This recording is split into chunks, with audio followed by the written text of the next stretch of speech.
This is a video of my second day backpacking along the White Rock Springs Camp Loop via Freshwater Trailhead route in the Superstition Wilderness. I spent more time in my tent over the last 12 hours than I would have liked. The sun came out at 8 a.m. as expected, and it looks like it's going to be a great day for hiking.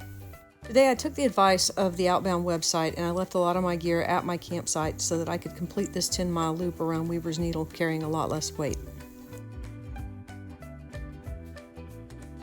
My route this morning started by backtracking to the junction where Calvary Trail meets up with Dutchman's Trail.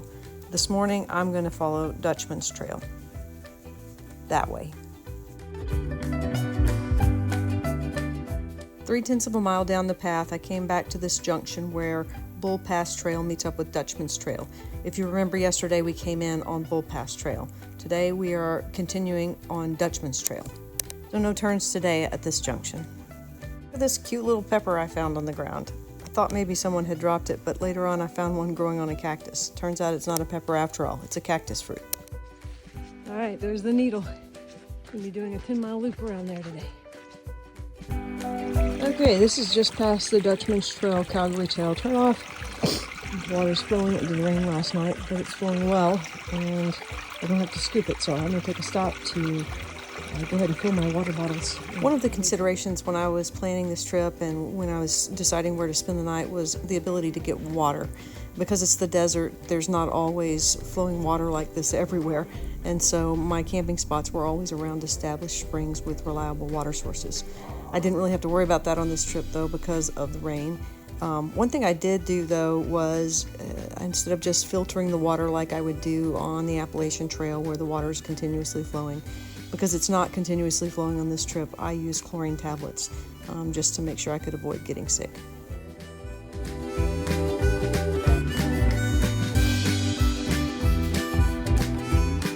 This is really cool. The water comes out of that cave back there. You could go swimming in it if you wanted. It's pretty deep. It comes down out into this pool, over, and on down. Did not expect to see that in the desert.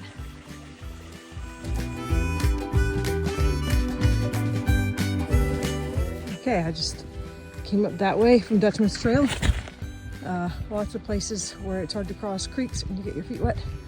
I've reached Terrapin's Trail and Dutchman's Trail. So I'm supposed to take Terrapin's Trail. Here we go. I don't know if you can see that. There's a very cool waterfall back in there.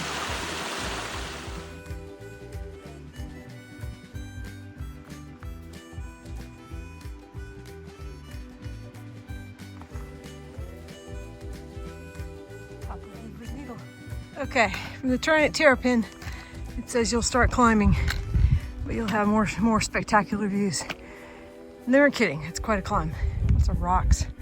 Be careful with your footing. But oh my gosh, so beautiful.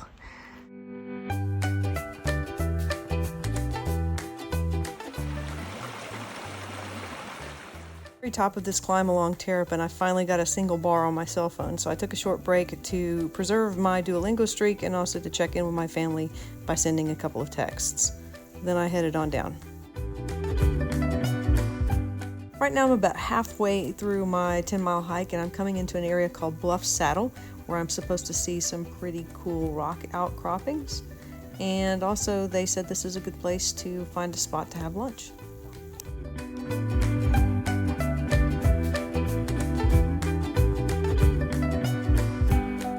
Welcome to Bluff Saddle, lunch, and a pretty cool view.